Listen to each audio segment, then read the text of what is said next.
America का nuclear जहाजी बेड़ा Gerald Ford straits of Gibraltar पार करके इजराइल पहुंचने वाला, यानी वो मेडिटेरेनियन सी में ऑलमोस्ट पहुंच गया है।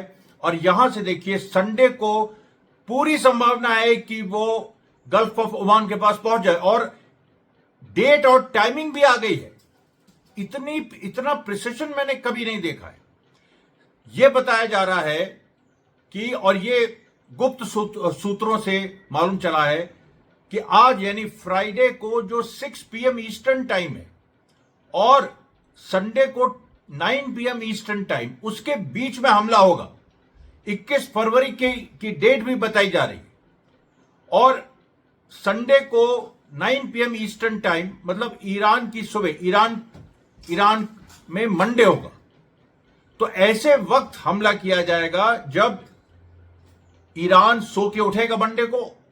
अच्छा, ये इतने प्रिसिशन से कैसे कहा जा रहा है? ये इसलिए कहा जा रहा है क्योंकि ट्यूसडे को ट्रंप का स्टेट ऑफ यूनियन एड्रेस है, जो ट्रंप के लिए बहुत महत्वपूर्ण है, जिसमें वो ऐलान करना चाहता है कि हम ईरान पे हमला करेंगे। और उसकी एक पूर्व पीठिका समझ लीजिए नेतन्याहू के इस भाषण ने शुरू कर दी। אנחנו פועלים בצמידות עם בעלת בריתנו הגדולה ארצות הברית. הבהרתי לידידי הנשיא טראמפ את העקרונות שלדעת ישראל צריכים להנחות כל משא ומתן עם איראן. אנחנו ערוכים לכל תרחיש. ודבר אחד בטוח, אם האייתולות יטעו ויתקפו אותנו, הם יחוו תגובה שהם אפילו לא יכולים להעלות בדעתם. अब यहां नेतन्याहू एक आशंका भी जता रहे हैं कि ईरान पहले हमला न कर दे। अब पहले हमला करने की बात क्यों हो रही है? इसलिए हो रही है क्योंकि इस समय जो सैटेलाइट इमेजरी आ रही है हर जगह से, उसमें जो भारी सैन्य जमावड़ा है, 2 दिन से मैं उस बारे में बात कर रहा हूं। और मैं कहना चाहूंगा कि जो दीपक शर्मा में मैं रात में बात करता हूं, उसके कुछ हाईलाइट सुबह आपके लिए मैं डालता हूं, क्योंकि क्या आप लोगों को पता पूरी तरह से रट गया है कि कितने F-15, F-16, F-22, F-35 planes, उनके साथ ग्राउलर्स, उनके साथ जो अर्ली एयर वार्निंग सिस्टम्स, वो सारी जो चीजें हैं, वो सारी चीजें क्या आपको रट गई? नहीं रटी है ना। तो इसलिए मैं कह रहा हूं कि उसको बार बार कहना जरूरी है। दिन में भी आज दूसरे पहलू पे बुशरा खानम से मेरी बात हुई, वो भी वीडियो मैंने डाला। तो इसमें देखिए आप इसको धैर्य से लीजिए, मैं हाईलाइट्स केवल सुबह डालता हूं। अभी देखिए वक्त कम है, इस वीडियो को आप अंत तक देखिएगा, लाइक और सब्सक्राइब कीजिएगा और इस मैसेज को आगे बढ़ाइएगा। अच्छा, इस समय देखिए क्या है कि जो सैटेलाइट इमेजरी है, खासतौर पे चाइनीज सैटेलाइट इमेजरी, उसने वही एक चीज, उसने फिर से वही जो बात मैं कह रहा था कि अगर 12 F-15 या F-35 जेट्स हैं तो उनके साथ कम से कम तीन उनके साथ जो ग्राउलर प्लेन्स हैं, जिनके पास रडार जैमिंग टेक्निक है, और उसके साथ साथ जो 3G सेंट्री प्लेन्स हैं, जो एयर वार्निंग सिस्टम है, जिनके पास अपना रडार है, यानी F-35 F-16 उड़ेंगे, रडार उनका अपना होगा, ग्राउंड रडार से मतलब नहीं है। वो रडार हवा में ही रहेगा उनके साथ, तो वो रडार पहले से देखेगा कि उधर से कौन से मिसाइल्स आ रही हैं, और इधर ग्राउलर जो हैं वो जैम करेंगे ईरान के रडार। यानी सारा सिस्टम, बार बार मैं कह रहा हूं, ये लड़ाई यूनिक है। जमीन के बजाय ये आकाश में लड़ी जाएगी पहले दौर में। हालांकि जो पूरे डिटेल प्लान्स आ रहे हैं, देखिए मैंने आपको बताया कि फ्राइडे और संडे के बीच, या फ्राइडे और मंडे समझ लीजिए ईरान के टाइम के हिसाब से, मंडे को ये हमला संभवतः हो जाएगा। 21 फरवरी की भी बात हो रही है। 21 फरवरी कल है, आज 20 फरवरी 2026 है। अब यहां पर देखिए जो एक प्लान सामने आया है पेंटागन से, वो ये आया है कि ट्रंप पहले कुछ लिमिटेड स्ट्राइक्स करेगा, और ये लिमिटेड स्ट्राइक्स जो होंगी ये देखने के लिए होंगी कि ईरान का रिस्पांस क्या है। यानी जो हम लोग ये सोच रहे थे, या कुछ जो विशेषज्ञ ये सोच रहे थे कि एकदम से अमेरिका बहुत बड़ा हमला कर देगा, हालांकि इसकी संभावना बनी हुई है, फिर भी हमें सारे सिनारियोज देखने हैं। एकदम से बड़ा हमला अमेरिका कर देगा, उसका एक दूसरा एक विकल्प सामने आया है कि अमेरिका पहले लिमिटेड स्ट्राइक्स करेगा। वो टारगेट करेगा आईआरजीसी के कुछ इलाकों में, कुछ वेपन इंस्टॉलेशन में, न्यूक्लियर फैसिलिटीज पे भी नहीं करेगा, कुछ वेपन इंस्टॉलेशन जो मिसाइल लॉन्चर्स हैं वहां पर टारगेट करेगा। और वो जो रिजीम यानी इमाम खामनेई जहां है उसको टारगेट करेगा। इन लिमिटेड स्ट्राइक्स के बाद वो एक दो दिन देखेंगे। अच्छा, अगर ये लिमिटेड स्ट्राइक्स मंडे को हुई तो ट्यूसडे को ट्रंप का state of the union address है, तो वो उसमें कहेगा कि देखो हमने ये कर दिया।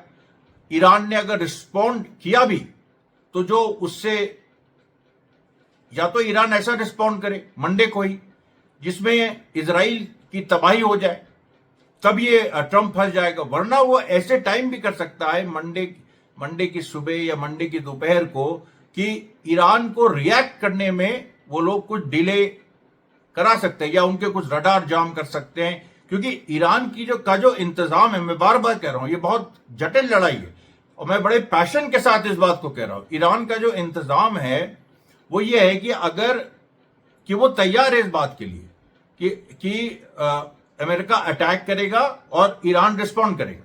लेकिन रिस्पॉन्ड करने का यह मतलब नहीं है कि तुरंत रिस्पॉन्ड करे, क्योंकि तुरंत रिस्पॉन्ड वो करना भी चाहे ये संभावना है कि अमेरिका कुछ वहां पर वेपन सिस्टम्स जैम ईरान के कर दे। लेकिन वो वेपन सिस्टम जो जैम करेगा अमेरिका, वो कुछ ही घंटों के लिए कर पाएगा। क्योंकि अगर उसने एक जगह के वेपन सिस्टम जैम की, जैसे हमदन का अगर ये जो वहां पर मिसाइल लॉन्चर्स हैं वो अगर जाम किए तो तबरीज से लॉन्च हो जाएगा, तबरीज के किए तो वो मशहद से हो जाएगा, या तेहरान के आसपास का जो इलाका है रश्त से हो जाएगा, रश्त से।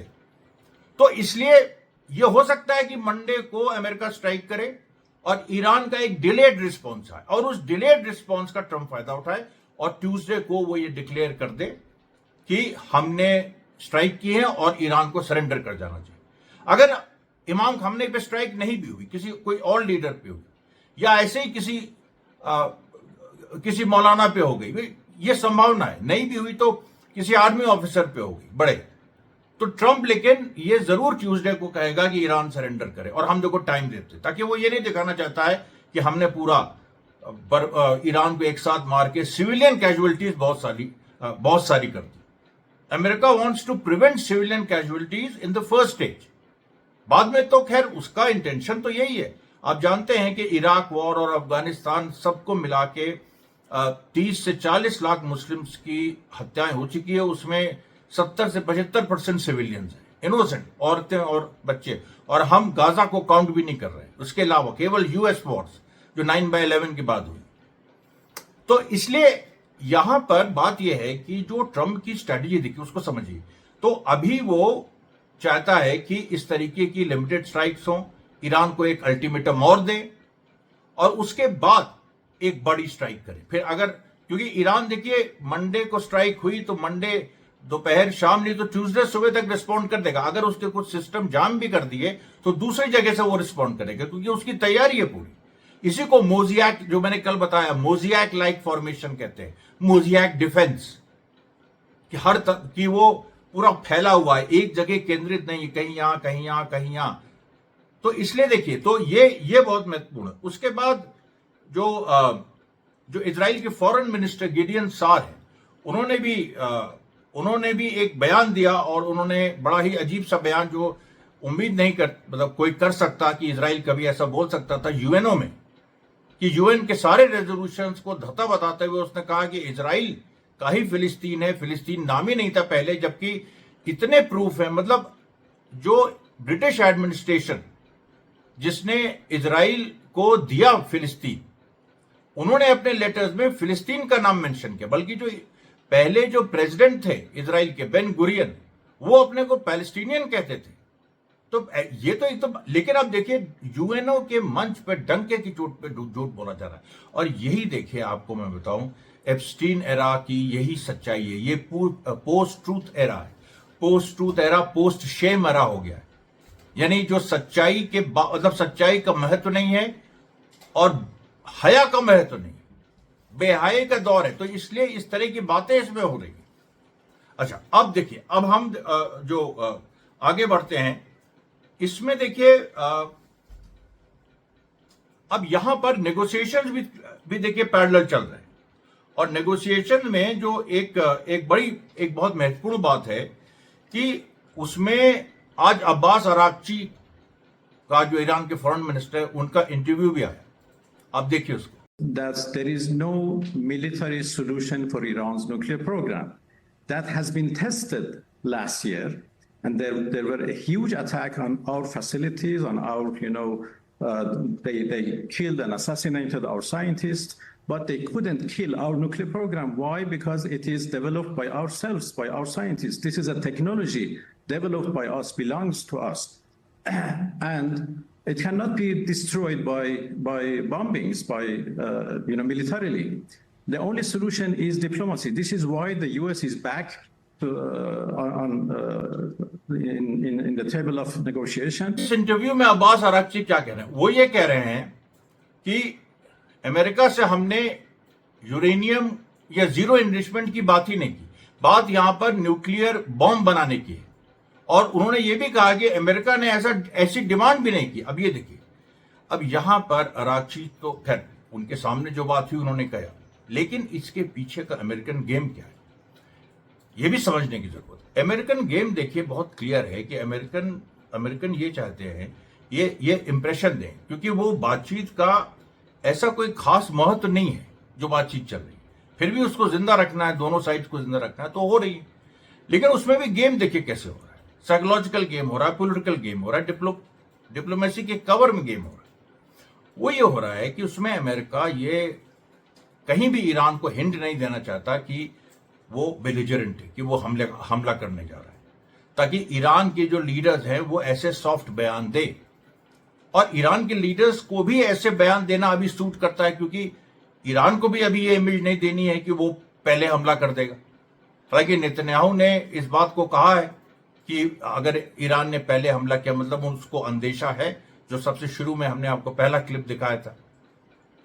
तो ये देखिए बड़ी कॉम्प्लिकेटेड एक सिचुएशन बन गई। अच्छा, इसके बाद जो अब्बास अराक्ची से जो बातचीत हुई उसमें उन्होंने ये भी कहा कि अमेरिका कोई डील ऑफर कर रहा है जिसमें कुछ अमेरिकन इन्वेस्टमेंट्स ईरान में आ सकते हैं। अब ये सारी बातें देखिए घुमाने वाली है, और इसको ईरान कर रहा है वो तो समझ में आता है, लेकिन अमेरिका क्यों इस नैरेटिव को बढ़ावा दे रहा है? वो इसलिए दे रहा है क्योंकि वही बात है कि वो धोखे में रखना चाहता है कि इस तरीके से एक पैरेलल, क्योंकि जो जनता देखिए एक बड़ा हिस्सा जनता का है और हमेशा से रहा है, और उसमें कोई आश्चर्य की बात भी नहीं है, लेकिन युद्ध के समय वो चीज दुश्मन इस्तेमाल कर सकता है। तो एक बड़ा हिस्सा जनता का, दुनिया की बात मैं कर रहा हूं, केवल ईरान की अमेरिका की नहीं, वो चाहता है पीस हो।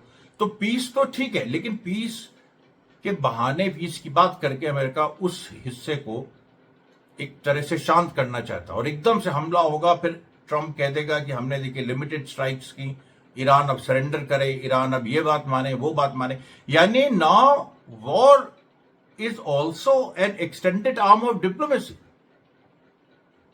अमेरिका इसी तरह से कर रहा है कि एक तो होगी बातचीत डिप्लोमेसी, दूसरी स्ट्राइक करेगा और फिर कहेगा, वो भी कहेगा डिप्लोमेसी है, और स्ट्राइक करने के बाद अब ईरान हमारी शर्तों को माने।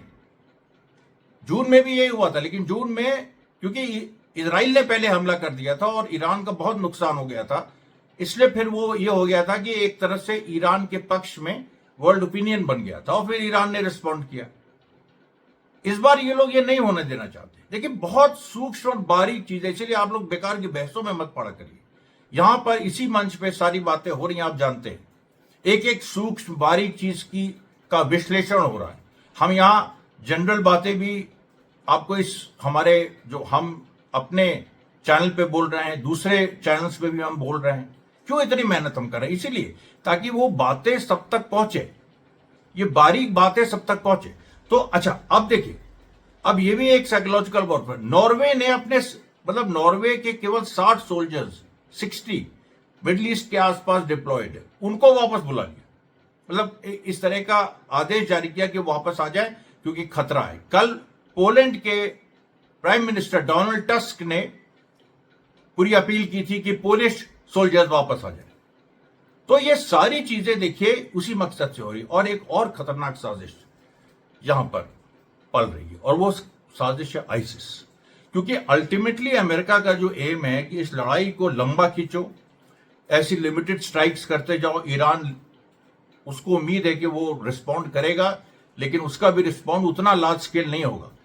लेकिन यहीं पर ट्रंप गच्चा खा सकते हैं, क्योंकि ईरान एक बड़ा रिस्पॉन्स दे सकता है। तो वो देखिए एक भविष्य के गर्भ में, भविष्य के आप 2-3 दिन के गर्भ में। लेकिन ट्रंप की प्लानिंग ये है, ट्रंप यूएस और इजराइल की, कि भाई हम एक लिमिटेड स्ट्राइक्स करते जाएंगे और धीरे धीरे हम ऐसी सिचुएशन बनाते जाएंगे कि ईरान पे जो आइसिस, अच्छा आइसिस देखिए पिछले दिनों मैं आपको बार बार बता रहा था कि आइसिस के लोगों को, ये जुलानी को इस्तेमाल करके, एचटीएस को इस्तेमाल करके, जो सीरिया में हजारों आइसिस के जो लोग बंद हैं, वो सारे प्रिजन्स जो कुर्द चला रहे थे, कुर्दों से अपना सपोर्ट छीन लिया अमेरिका ने, सारे वो प्रिजनर्स को रिलीज किया। उसमें से बड़ा हिस्सा इराक चला गया है। अब इराक में 60-40 मामला है, 60% ईरान की चलती है, 40% अमेरिका इजराइल की चलती है। तो वहां से कोई जेल ब्रेक भी हो सकता है। और ये खबर आई है कि जो उसमें ब्रिटिश नेशनल्स बहुत है, यानी जो इंग्लैंड के सिटीजन्स जो आइसिस में गए, वो बहुत बड़ी संख्या है। तो उनको इंग्लैंड वापस बुलाने के बजाय बाकायदा वहां पर कुछ ट्रेनिंग कैंप्स भी इंग्लैंड ने चलाए। अब ये MI6 का देखिए रोल आ जाता है, जो हमेशा से छुपा हुआ रोल है, यानी मोसाद CIA के साथ जो MI6। और याद रखिए कि सबसे बड़ी कॉलोनियल पावर इंग्लैंड थी, यूके थी, ब्रिटिश पावर थी, भारत पे भी काबिज थी, बहुत सारे देश आजाद हुए ब्रिटिश चंगुल से।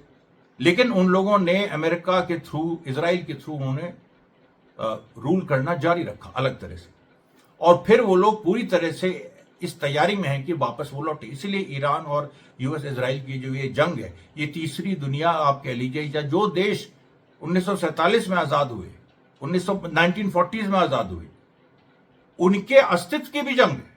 क्योंकि इसके बाद वो लोग हमारे पीछे आएंगे। वो चाहते हैं कि पूरा जो एंटी कॉलोनियल मूवमेंट चला, जिसमें कई देश आजाद हुए, पूरा पलट दिया जाए। ये भी देखिए बहुत खतरनाक साजिश है। उसके बाद देखिए जो सऊदी अरेबिया को भी तोड़ने की कोशिश अमेरिका पूरा कर रहा है। न्यूक्लियर डील सऊदी अरेबिया को ऑफर कर दी है, और ये कहा है कि हमारे साथ डील करो, और उसको डील में फंसा देंगे और धीरे से उसकी जमीन इस्तेमाल भी कर सकते हैं। लेकिन सऊदी अरेबिया भी चौकन्ना है इस बारे में, और वो इस चीज को देख रहा है। इसीलिए जो कुछ टॉक्स होनी थी और जिसकी जल्दीबाजी अमेरिका कर रहा था, तो सऊदी अरेबिया ने उस पर थोड़ा सा सऊदी अरेबिया पीछे हटा। तो ये देखिए आज की खबर थी, मैं इनको शॉर्ट रखना चाहता हूं। आज शाम को दीपक शर्मा शो में और कुछ विस्तार से बात होगी। तब तक के लिए धन्यवाद साथियों, बहुत बहुत धन्यवाद।